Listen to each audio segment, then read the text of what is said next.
Hi friends, ఎలా ఉన్నారు? ఓంకారం కార్యక్రమానికి స్వాగతం. ఈరోజు అనగా 11/3/2025 శ్రీ క్రోధినామ సంవత్సర ఉత్తరాయణ హేమంత ఋతు శుక్లపక్ష ఈరోజు మంగళవారం ద్వాదశి, అలాగే ఆశ్లేష నక్షత్రం. ఈరోజు గురూజీ గారు మనకి తెలియజేసిన యోగక్షేమం, తారాబలం, ఉదయాన్నే ఆచరించవలసిన పూజ, దానితో పాటుగా సోమవారం యొక్క విశేషాలు కూడా ఇప్పుడు ముందుగా క్లియర్గా తెలుసుకుందాం. అయితే మనం మంగళవారం రోజు ఆచరించవలసిన పూజ, మంగళవారం రోజు తారాబలం తెలుసుకునే కంటే ముందు సోమవారం ప్రత్యేకత కూడా తెలుసుకుందాం. ఏంటంటే సోమవారం అంటే 10వ తేదీన మనకి ప్రత్యేకమైన విషయం ఏంటంటే రంగువరి ఏకాదశి. ఈ రంగుబరి ఏకాదశి ఏంటంటే సర్వ దైవగణాలు కూడా పార్వతీ పరమేశ్వరుని రంగురంగులతో పూజించి విశేషంగా ఆడంబరంగా ఎంతో వివాహ వేడుకను అద్భుతంగా ఆచరించిన రోజు ఈరోజు. కాబట్టి మనం కూడా ఈ రంగులతో ఈరోజు పరమేశ్వరుని పూజిస్తే చాలా మంచిది. వీడియోలో కాస్త ముందుకు వెళ్ళాక ఎలా పూజించాలో చెప్తాను. అయితే ఇలాంటి విశేషమైన రోజున సోమవారం రోజున మనం పాటించవలసిన మంత్రం ఏంటంటే ఓం పార్వతీ పరమేశ్వరాయ నమః. కాబట్టి సోమవారం రోజు అందరూ కూడా ఈ మంత్రాన్ని వీలైనన్నిసార్లు జపం చేసుకోండి.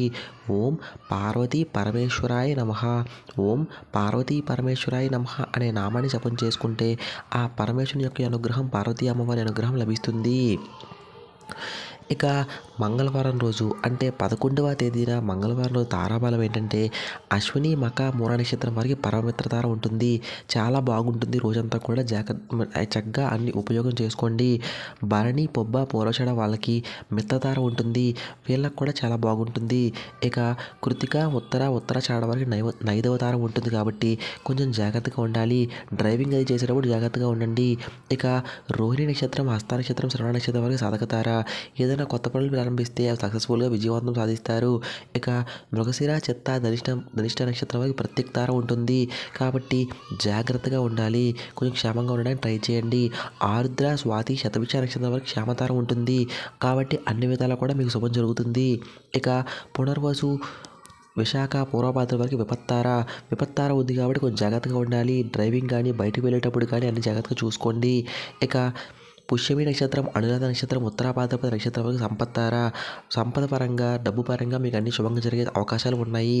ఇక ఆశ్లేష నక్షత్రం, జ్యేష్ఠ నక్షత్రం, రేవతి నక్షత్రం వారికి జన్మతార ఉంటుంది. కాబట్టి ఆరోగ్యం పట్ల కొంచెం జాగ్రత్తగా ఉండాలి. ఇది మంగళవారం గురూజీ గారు మనకు తెలియజేసిన తారాబలం.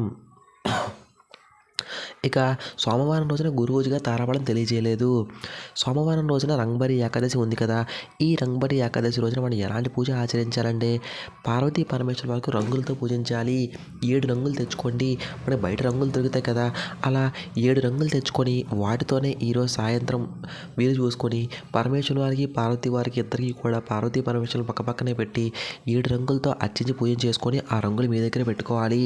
ఇప్పుడు మరుసటి రోజు ఆ రంగులు మొత్తం కలిపేసి కొంచెం తీసుకొని మనం స్నానం చేసి నీళ్ళలో కలుపుకొని స్నానం చేసేయాలి. మిగిలిన రంగులు పక్కన పెట్టండి. వాటితో ఏం చేయాలో మంగళవారం ఎపిసోడ్లో గురూజీ గారు మనకి క్లియర్గా తెలియజేస్తారు. దానితో పాటు ఈరోజు విష్ణువుని కూడా పూజించాలట. ఈరోజు విష్ణువు మరియు లక్ష్మి ఒకరిని ఒకరు చూసుకున్న రోజు.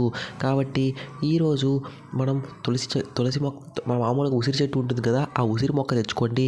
మన ఇంట్లోనే కుండలో ఉసిరి మొక్క పెట్టి ఆ ఉసిరి మొక్క మొదట్లో పార్వతీ అమ్మవారి విగ్రహం కానీ ఫోటో కానీ పెట్టి చక్కగా పూజ చేసుకోవడం వలన మనకి లక్ష్మీనారాయణ యొక్క అనుగ్రహం కూడా లభిస్తుంది. రంగబరి ఏకాదశి సందర్భంగా సోమవారం రోజున ఇలా శివపార్వతులకు మరియు లక్ష్మీనారాయణకు పూజ చేసుకోవాలి. ఇక మంగళవారం ఉదయాన్నే మనం ఏ పూజ ఆచరించాలంటే మంగళవారం ఉదయాన్నే మనకి ద్వాదశి ఉంటుంది. కాబట్టి ఉదయాన్నే చక్కగా లేచి మహావిష్ణువుకి తులసితో అర్చన చేసి పూజ చేసుకోవాలి. అదేవిధంగా మనం మంగళవారం నక్షత్రం వాటి ప్రకారం చూసుకున్నట్టయితే దేవీ ఖడ్గమాల పారాయణం చేసుకుంటే చాలా మంచిదట. కాబట్టి వీలైన వాళ్ళందరూ కూడా మంగళవారం ఉదయాన్నే దేవీ ఖడ్గమాల పారాయణం చేసుకొని శత్రు బాధలు ఏమైనా ఉంటే అలాంటివన్నీ దూరం అయిపోవాలని ఆ అమ్మవారికి చక్కగా సంకల్పం చేసుకొని పూజ చేసుకోండి. ఇక అదేవిధంగా మరొకటి ఏంటి అంటే సోమవారం మనం రంగబలి ఏకాదశి సందర్భంగా సాయంత్రం శివునికి 7 రంగులతో పూజ చేస్తాం కదా. ఆ రంగులు కొంచెం మంగళవారం ఉదయం స్నానం చేసుకునే నీళ్ళలో కొంచెం కలుపుకొని స్నానం చేసుకున్న తర్వాత ఇంకా కొన్ని రంగులు పక్కన పెట్టుకోండి. ఆ రంగులతో ఏ విధంగా పూజ చేయాలని మంగళవారం ఇంకా డీటెయిల్గా తెలియజేస్తారు. అప్పుడు నేను మళ్ళీ మీ అందరికీ తెలియజేస్తాను. ఇక సోమవారం మనం సాయంత్రం చేసుకోవాల్సిన యోగక్షేమం ఏమిటి? సోమవారం యోగక్షేమం చేసుకోవాలంటే సోమవారం సాయంత్రం ఒక చెంబుతో నీళ్ళు తీసుకోవాలి. ఇప్పుడు